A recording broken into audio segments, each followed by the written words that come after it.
Hey everyone, well, there you had to wait for me for 4 or 5 minutes before I was going live. Technical issues, or rather, hang on a second. This is part of an experiment, by the way. Can I just ask you a question? As you saw me yawning, do you feel the same way? By the way, just type a message now. Type a message and let me know if you were yawning as I was yawning in front of you. If you were, a recent experiment actually shows that then you have more empathy than if you're not doing it. So I hope really you did it for your own sake here. Guess what? We're going to talk even more about empathy today and how it really works. And I think the best way to do that is to take you back to an experiment done with Brené Brown, Dr. Brené Brown from Houston University, which many years ago did this unusual experiment about parking tickets. And really what she wanted to find out was how much we are impacted by empathy versus sympathy. Let me just try to define it in my simple term. Empathy is if you imagine you're on a big ship. It's a rough sea, everything is horrible, and you stand next to another person who is severely seasick. Now, the person is really bad, so he throws up over the ship, and you're looking at him. Now, empathy versus sympathy, what's the difference? Well, sympathy is where you take a paper napkin, you give it to him, and you say, I really feel sorry about that. I hope you'll get better. What is sympathy? Sympathy is where you start to throw up with him. And that's really the difference we're talking about here. Now, that's exactly what Brené Brown looked into. And one of the things she wanted to find out was how much does it affect us from a leadership point of view? Now, the experiment I'm going to share with you right now is split into a couple of pieces. And the first one was this. In fact, it was set up in a studio. People thought they were part of going through a happiness study. In reality, they were not. So, of course, the scientists asked people how happy they were in the very moment. And then they had to wait until the real thing was happening. Now, what they did not know was that something fake would happen in the meantime. In fact, people will come in from the side and claim that they actually had just received a parking ticket. And here's what happened. Take a look at this. Hey guys, is anyone parked out on the street with a white Infinity? Me. You didn't park like at the meters, did you? Yeah. Do any of you guys have a black Toyota? Oh, please don't tell me it's a Toyota Yaris. Yes. Oh my gosh, seriously? Yeah. What happened?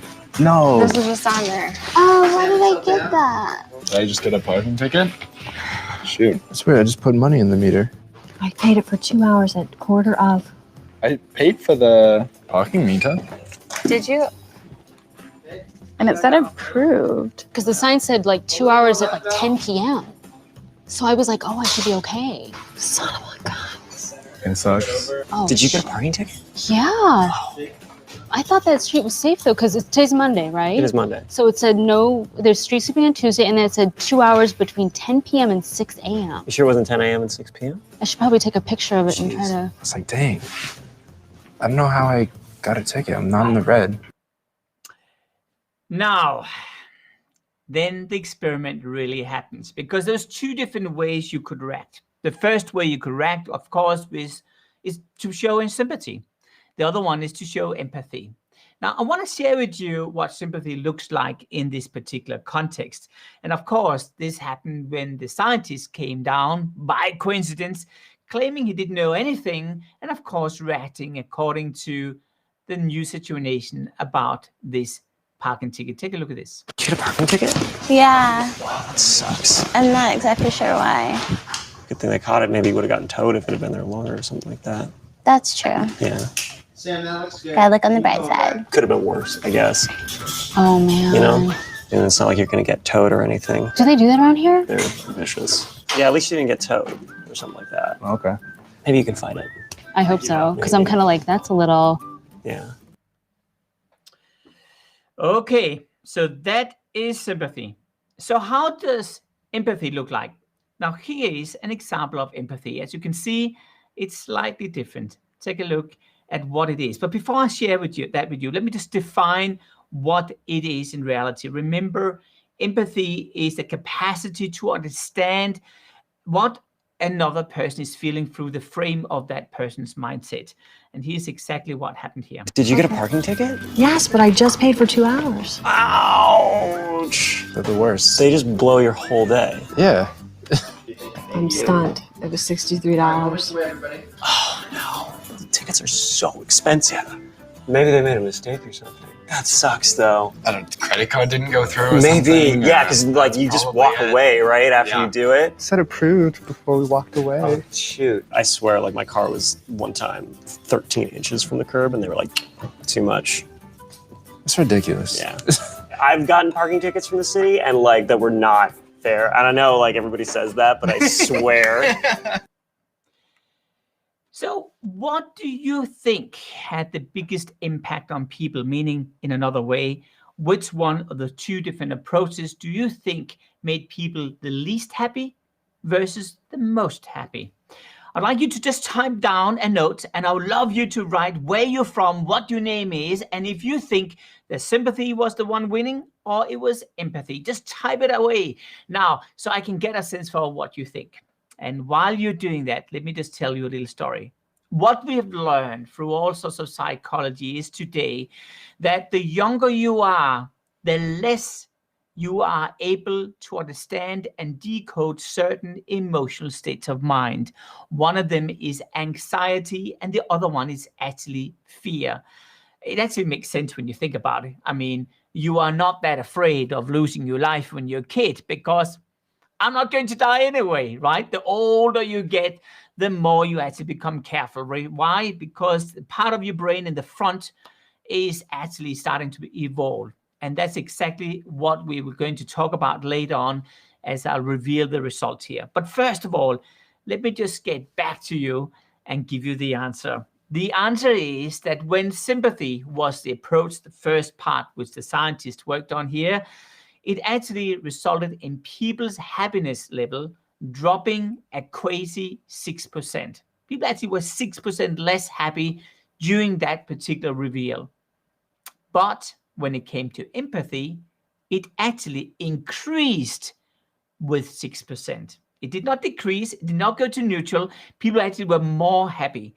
And of course, my answer, my question to this is, why? It doesn't make sense. Why are people even more happy after they got a ticket? Well, listen to this interview done post this particular experiment with the same respondents. I felt like we're on the same team, like the same side. Like, oh, you know, this guy knows exactly what I'm talking about. Feeling like I'm not the only person that gets a ton of parking tickets made me feel better. And I was like, okay, you're good.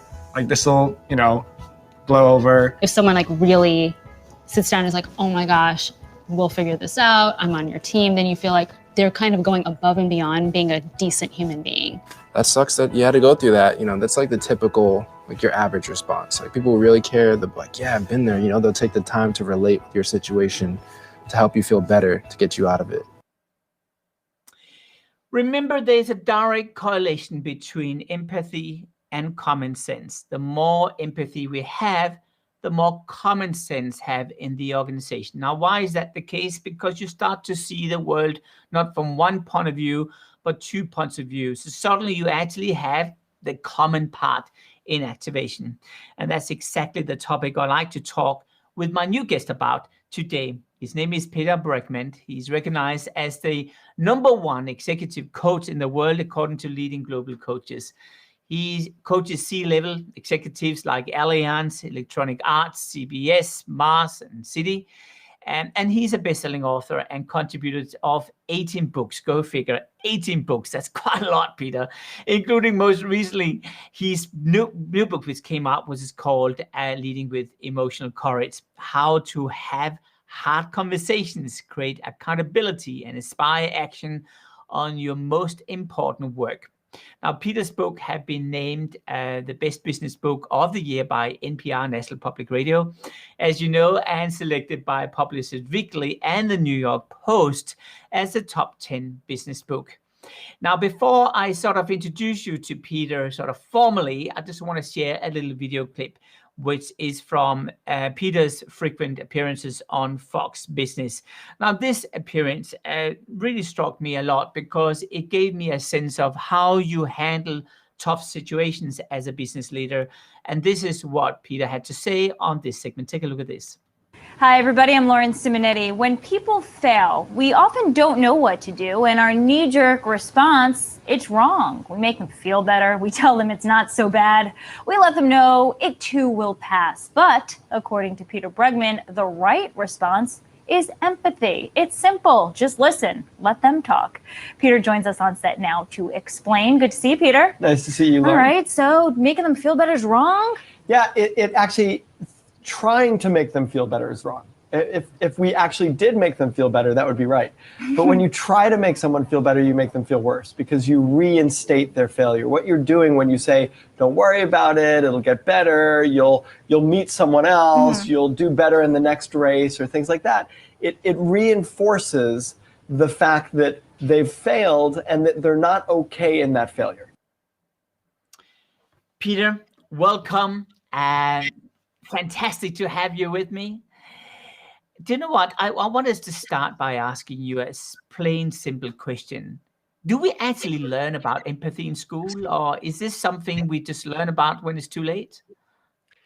You know, I think hopefully we learn about empathy in real life with our parents, with our friends, but I don't think that there's never a point at which, at least I remember, growing up, someone said, okay, let me tell you about empathy. And the example that you just gave, let me tell you what the difference is between empathy and sympathy. And this is what sympathy looks like and makes people feel worse. And this is what empathy looks like. And it makes people feel better. No one ever sat and still, like until now, no one has ever sat and had that conversation with me. I think it's a really important conversation to have. And I think we need to have them with our kids. No, one of the things which I talk a lot about in my book, The Ministry of Common Sense, and I know you talk a lot about it in your book as well, perhaps less so than I do, is that it's not a recognized skill which really has been accepted until recently. And I use the term is like crying babies and cupcakes, meaning when you start to talk about empathy in a board meeting, people look at you and they think, what's going on? Is this guy just not for real, or what's happening here? Do you raise this issue with leaders, and what examples are you using in order to make people realize the importance of this? You know, your point is a great point, and I have a lot of different thoughts related to it, and one of them is, and I have this feeling when people say to me, you know, they take a risk to share something with me, and then they want to say, but you know, I'm not being all, you know, sunshine and unicorns and rainbows. And I think there is a way in which we, for fear of looking stupid or for fear of, you know, being shamed, you brought up Brene Brown earlier, for fear of like our own cynical voices in our heads, we don't want to be taken for the fool. We don't want to seem weak. We don't want to, and the older I get, I don't think I'm old, but I'm in my 50s. The older I get, the more I think that those fears, the more I dismiss those fears. I don't dismiss them in other people. I think we have to be courageous. This is why I talk about emotional courage. We have to be willing to feel all sorts of things. But I would rather take the risk of rainbows, unicorns, cupcakes, crying babies. So that's one thing that I think. And in terms of you know, in terms of the CEOs that I work with, I think it's changing pretty quickly nowadays. I mean, last year I did a bunch of work with P&G focused on empathy, on how do we raise and increase empathy, and P&G is an interesting example. They're consumer focused, you know, consumer facing company. And if I don't understand my consumers, if I don't understand who the people are who are buying my products, then I don't know what I'm doing. Like, I don't know how to lead. I don't know. And I think they're seeing it internally within the company and also externally in terms of understanding, you know, what's going on in people's heads. And I think empathy is beginning to be accepted among leadership as something that's really critical for us to do our jobs. Peter, what are you saying to the P&G folks and other folks at the C level to convince them that empathy is pretty serious and important to use in your leadership skills? It's a great question, Martin. And the answer is I'm not saying anything. I'm showing them. I'm giving them an experience of being empathized with and empathizing with each other. I'm creating situations so that they talk more intimately with each other about things that feel important to them, and they feel it, and they feel it. And when I've done this, I run a leadership intensive, a leadership program, and this is a critical piece of it. And people are crying, and they're connected with each other, and they feel seen, and they feel heard, and they feel firsthand, oh, I'm not just a role. I'm not just, a formality. I'm not a job description. I'm a human being working and living with other human beings who have experiences similar to mine, and it feels good to be heard and seen, and it actually feels really good to hear and see them. So if I as a CEO am watching this right now and I wanted to do a similar type of exercise with my senior folks, what's the questions they have to explore? What is the setting you have to set up in order to get that sense in the room? Yeah, it's an interesting question, because I think there's an extra hurdle. Like when they bring in someone from the outside, it becomes a little easier because I'm the expert or you're the expert. And so you come in, and then that creates an authority just because you've written books. But what I would say is it's worth spending some time. I'll tell you an exercise that I do that has had profound impact. And it's, everybody come in and bring 3 items. One that represents your past, where you've come from. One that represents your present, where you feel like you are now. And one that represents your future, which is really about your longing and your desire and where you're hoping to go. It's very, very simple. And you just give everybody 7 minutes to talk about their items, 5 minutes to talk about their items. And we get to know each other immediately in such a beautiful, deeper way as human beings. If you just say, show me something from where you've come from, where have you come from, where are you now, and what do you long for? Where are you going? Beautiful. I love it. Well, when we talk about the past, I forced you to get hold of your wife, which went back in New York City to get hold of one of these old slide projectors almost, right? Got hold of a slide from a photo which is back in your 20s. Is that right? Yeah. Now, early 20s. Yeah. And in case people are in doubt about who you are, that's you see on the screen there right now, right? Now, I just want to ask you, why am I showing this photo to you, and what the heck are you doing up there? Yeah. So, since COVID, we've been living upstate New York. We have a house in the Catskills. And so we've been staying up here, and my wife happened, like when you asked me about that, she happened to be in New York City, and she brought it back to us. And I was a NOLS instructor. I used to, right out of college, I led expeditions, 30-day expeditions, mountaineering, kayaking, climbing, teaching leadership. And I was, you and I, when we were talking before the show, I sort of brought up some examples, and I hadn't looked at those pictures in so long. And actually, last night I actually had this old projector. It was my father's old slide projector. It doesn't look like one of those round things. It's actually older than that. It's a little rectangular one. And I was, in a dark room looking at my 20-year-old self, big on the wall. And it felt profound. I mean, talk about empathy, like empathy with who I was back then, and actually igniting some empathy with who I am now. I loved who I was back then. Like, I think, people tell me, I went to a party of someone who had just turned 50, and they said, what advice would your 50-year-old self give your 20-year-old self? And I said, I'm, and everyone's giving advice. I'm like, I'm the opposite direction. I want my 20-year-old self to give my 50-year-old self advice, because I would be on these expeditions. I'd be climbing. I'd be teaching leadership. We'd be outdoors. It was the most simple form of living. It was like we carried everything we needed on our backs. We moved as a group from point A to point B. We had to make sure we had shelter. We had to make sure we were fed and safe and healthy. And all of the other distractions of the world disappeared. And I think, like that is the most profound way to live. And I loved it. I mean, all I'm focused on is a connection to myself, a connection to you, and a connection to nature. And that's it. And I'm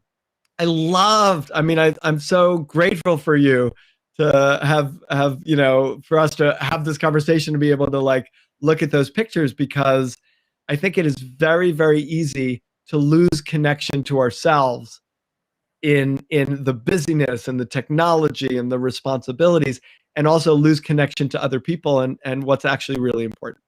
It's funny you're saying it, because I think you and I are probably sharing something similar. When I was a kid, my mom and dad put me on a boat and we were sailing around the world for quite some time. And I remember that my dad and I did a deal. And I know you guys will think this is absolutely crazy when I'm telling you this, but the deal was very simple. The deal was that I had to earn my own money on the entire trip. And then I should be able to pay for my mom and dad's sort of food. And that was a deal for my mom and dad taking me out of school. So literally I would back then approach Lego, have them sponsor me to give me a lot of Lego bricks. And then I would literally pay for the trip by going up to the shores and selling products to all these tourists, which I'm sure would feel incredibly sorry for this 8-year-old kid standing there selling stuff. And one of the stories which come to my mind was when we sailed through the Seine in Paris and was lying there in the Latin Quarter, which is where you have all these books you're selling, right? The old books from all around the world. And I remember I had a really serious problem because I had to sell all these Lego men, but no one wanted to look at them.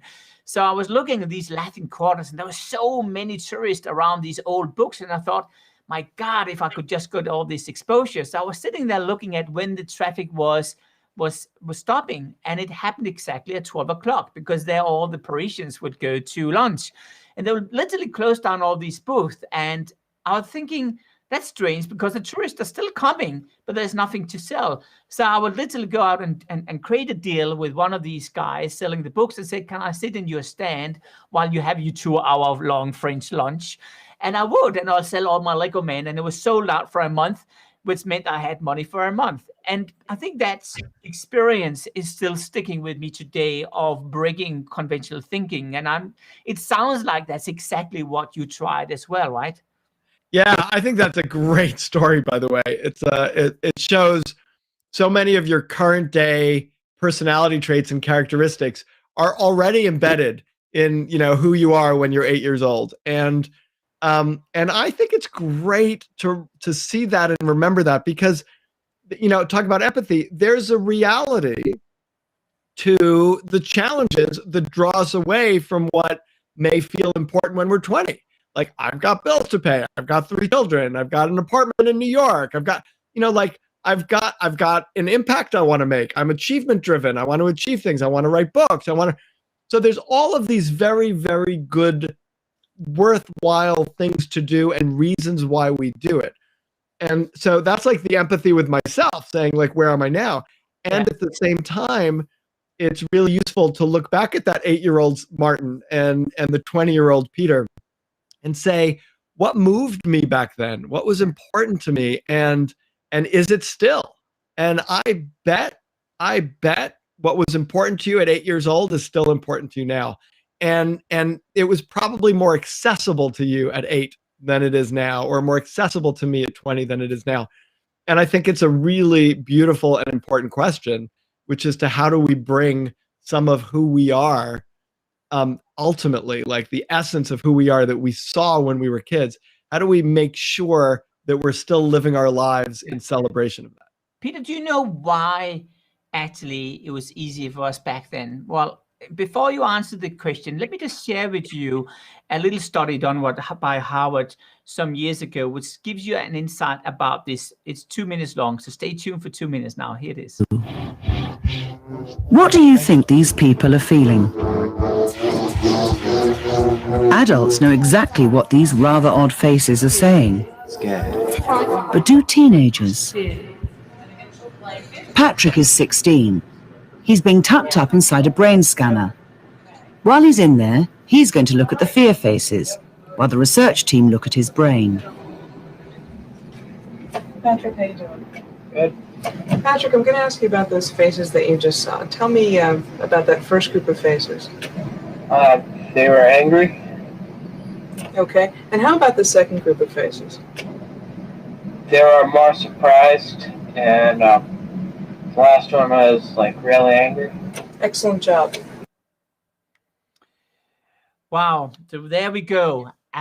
What the study really is concluding is the fact that fear is non-existing or anxiety is somewhat non-existing when we're younger. And I assume that's the reason why this famous photo actually happened there. Now, when you were up in the mountains, I remember you told me about a story where an accident happened and how you were reacting and what you learned from that experience back then when you were young, and how that actually defines how leaders, what leaders should be aware of now when you are at an older age.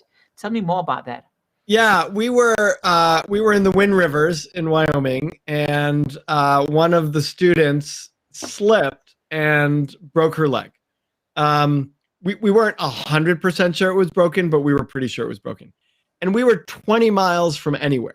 So no cell phones, they didn't exist. We had a satellite phone, but you couldn't really use it for anything. I mean, if there was another kind of emergency, maybe if there was a plane flying over, we could use a satellite phone it wasn't even a satellite phone. It was like a radio that could line of sight. So it wasn't a satellite phone. It was a radio of line of sight. So if there was a plane flying over, we'd be able to communicate with them, but otherwise not. So we were 20 miles from anywhere, and here we have someone who's broken their leg. And if you've been in the outdoors, like we could create a splint to it. We could stabilize it. We could carry her a few hundred feet, but you're not going to carry a person 20 miles in a way that would be safe. So, in that moment of urgency, it's freaking out. And what I realized is that there's a moment at which you have to stabilize the situation. You have to make sure that the situation is safe for the moment, right? That's the first thing that you need to do. You need to make sure that no one is in danger in the moment, safe in the moment. And after that, you have to slow down. That there is this urgency with which we move in our lives, and we think everything needs to happen. But in reality, acting with a sense of urgency is way more dangerous and way less successful than acting with the luxury of time and thought. And I remember at an older day, I learned this a little bit by Paul Petzel, who started Knowles, who is an old, craggy kind of rock climber guy. And he would always say, the first thing that happens when someone gets hurt is smoke a cigarette. And I don't advocate that you smoke a cigarette. I don't think that's the right way to approach it. But I realized that the first thing, you slow down and you say, okay, what's the smart way to move? We ended up sending a couple of runners to go 20 miles, which took them, a day and a half, because it was already afternoon or evening when we started, and we didn't want them running at night. It took about a day and a half, and we ended up bringing a helicopter in and heli evacuating the person. But an interesting thing happened, which is while I had co-leaders, and while I was like, okay, we stabilized the situation, and now there's actually nothing that we can do. Like, we've done everything that we need to do, and we have to let it play its course. My co-instructors were very stressed about the situation we were in, and they were also very stressed because I spent a lot of time with the students, and I spent a lot of time with the person whose leg was broken, and they felt like, here I was, because when we were in the state of urgency, I was trying to get everybody to focus. So here I was in this moment trying to get everybody focused and be urgent, and then after that, I just stopped being urgent. And which in my view is precisely what you need to do in that situation. From their view, I was betraying the seriousness of the situation. And in that moment, until I started telling that story, I didn't realize, I did a great job empathizing with the student who had broken her leg and spending time with her and making sure that she wasn't scared. And I did a great job empathizing with her. I did a terrible job empathizing with my co-leaders.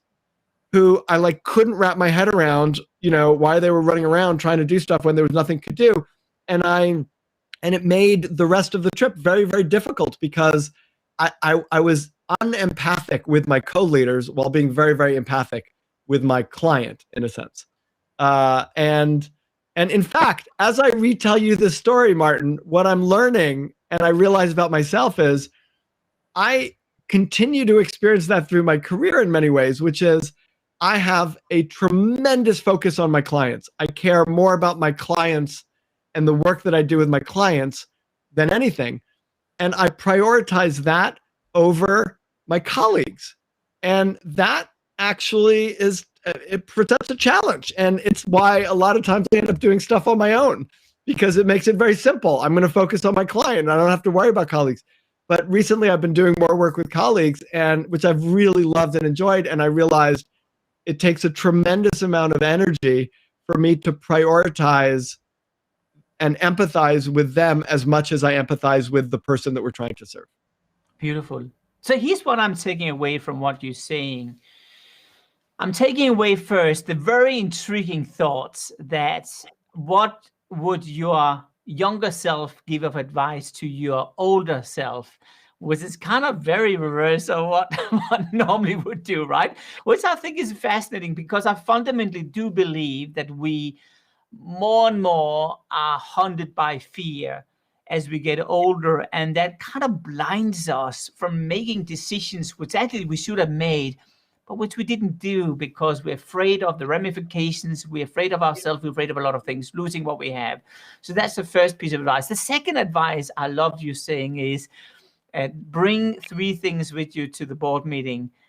One which meant a lot for you in the past, one for the present time, and one for the future, and have that as a starting point of discussion so that you can synchronize yourself from an empathic point of view and make sure there's another voice in the room rather than the rational, agenda-driven, left brain type of conversation. And the third thing I'm hearing you saying right now is that calmness quite often plays in your strength, in your benefit. And with that, of course, the ability to connect not just with the victim, but also all the other people which are part of this, because that is showing, or that's giving shockwave through the whole system. Is that a fair conclusion I'm giving here? Yeah, I think that's great. Peter Bregman, what a fantastic, amazing experience to have you on my little show here. Where can people find more about you? And it's been great to be on the show, so thank you. The best place is just to go to the website, bregmanpartners.com, BREGMANPARTNERS.com. And, everything's there. Beautiful. So Peter is the #1 leadership coach according to the leading global coaches, and he's also an amazing human being. It's been a pleasure to have you on the show. Thank you so much. And with that, I just want to say that tomorrow we're going to meet up with another amazing person. And by the way, for those of you who have had problems seeing me on LinkedIn Live, with some technical issues we've had, but we are going to upload this whole conversation a little bit later on today, so you also can see it on that platform. And then I only want to say that what we talked about today really is common sense, right? The only problem is common sense is not that common. See you tomorrow. Take care, everyone. Bye for now.